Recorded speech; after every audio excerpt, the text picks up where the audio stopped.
Has your soul ever yearned for a life of true fulfillment, a purpose that resonates deep within your being? In a world often chasing fleeting pleasures, how do we find an enduring joy, a happiness that truly lasts? From the golden age of ancient Greece, a titan of thought emerged, Aristotle. He embarked on a profound quest, not for momentary delights, but for the very essence of human flourishing, a radiant state he called Eudaimonia. His timeless masterpiece, Nicomachean Ethics, is our sacred map on this journey. Aristotle believed every human action, every aspiration is ultimately aimed at some good, leading us towards a supreme, ultimate purpose. This isn't about random acts. It's a divinely ordered path, a teleological quest where every step has meaning, culminating in the highest good for the human soul. Telos, unveiling your divine purpose. At the heart of Aristotle's wisdom lies the concept of telos, the inherent purpose, the true function, the ultimate destiny of every living thing. For a chair, its telos is to provide stable seating. But what is the telos of the human soul? What is our unique, defining function? What sets us apart from all other beings? Aristotle argued that our distinctive essence, our divine spark, is our capacity for reason. Therefore, to live a truly good life, to achieve our highest potential, is to actively engage and perfect this divine gift of reason.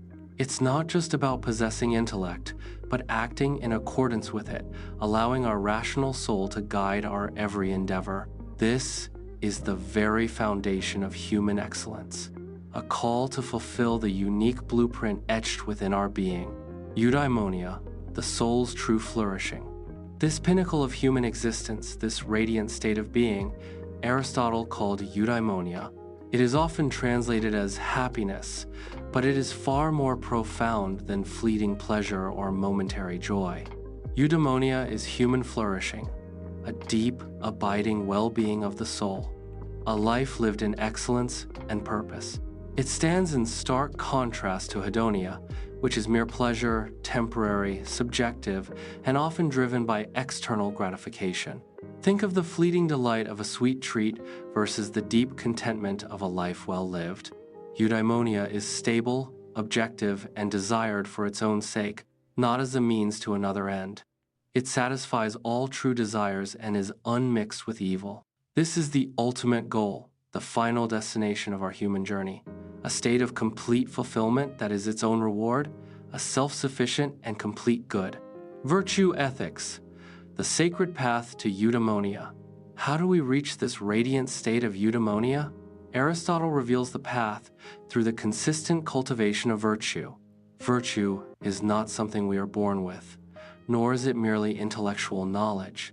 It is a habit, a disposition of character forged through repeated, intentional action. Just as a musician masters their craft through practice, so too do we sculpt our souls through virtuous deeds. This process of habituation means consistently performing virtuous actions until they become second nature, shaping our very character. Aristotle distinguishes between two types of virtues: intellectual virtues. These are the virtues of the mind, acquired through teaching, learning, and deep contemplation.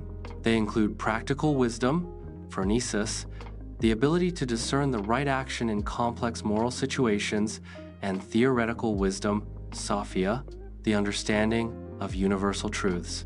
These are the guiding lights for our choices, allowing us to apply reason effectively in the world. Moral virtues. These are the virtues of character, cultivated through consistent practice and habituation.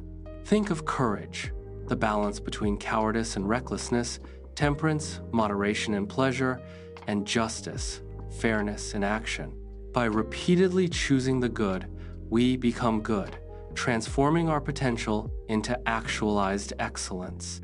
Aristotle's profound guide for moral virtue is the golden mean. It teaches us to find the desirable middle ground between two extreme success and deficiency in our emotions and actions. Courage, for example, is the mean between the deficiency of cowardice and the excess of rashness. This isn't a rigid mathematical average, but a nuanced, context-dependent balance, requiring practical wisdom to discern the right response at the right time, in the right way, for the right reason. It's an art, not a science, of living well. The social and political dimension of happiness for Aristotle, the journey to eudaimonia, is never a solitary one. He famously called humans a political animal, emphasizing that our flourishing is intrinsically tied to living within a well-ordered community, a polis. The community and its laws play a sacred role in fostering virtue. Laws are not just for punishment, but for actively encouraging virtues like courage, moderation, and gentleness among citizens. A just society creates the fertile ground for individual souls to blossom, recognizing that the good of the community is paramount. And what of our connections? Aristotle believed that true friendship is indispensable for a good life. Not just friendships of utility or pleasure, but those built on mutual admiration and a genuine desire to help each other grow in virtue. Friends become mirrors for our souls, providing feedback, challenging our shortcomings, and supporting our journey towards excellence, thereby directly contributing to each other's eudaimonia. This highlights the profound relational aspect of human flourishing, where others are integral to our ethical development and the realization of our full potential. Conclusion. Your timeless quest for excellence. Aristotle's philosophy culminates in the radiant vision of eudaimonia human flourishing as the ultimate purpose of our existence. It is achieved not through fleeting pleasures, but through the diligent cultivation of intellectual and moral virtues, guided by reason and the balanced path of the golden mean. This pursuit is deeply social, recognizing that our individual happiness is interwoven with the well-being of our community and the quality of our relationships. His conception of eudaimonia is profoundly holistic, encompassing not just personal character, but intellectual development, social engagement, and political participation. It's a dynamic, ongoing process of self-actualization and excellence in all aspects of our being, a job well done that reflects our highest human potential. Despite historical criticisms regarding its societal context, Aristotle's ethical framework continues to offer a powerful, adaptable guide for navigating the complexities of modern life. It resonates deeply with contemporary positive psychology, affirming that true well-being is found in purpose, growth, and contribution. This ancient wisdom invites you to embark on your own sacred quest for eudaimonia. It's a call to cultivate your virtues, to live with reason and purpose, and to find your deepest joy in becoming the most excellent version of yourself in harmony with your community. This is not a destination, but a lifelong journey of continuous self-improvement and ethical living, where every choice, every habit, every relationship contributes to the masterpiece of your flourishing soul. If this message has illuminated a path for your soul, and you wish to continue exploring the profound depths of ancient wisdom for a life of purpose and flourishing, please subscribe to my channel. Let's journey together towards a life of true eudaimonia.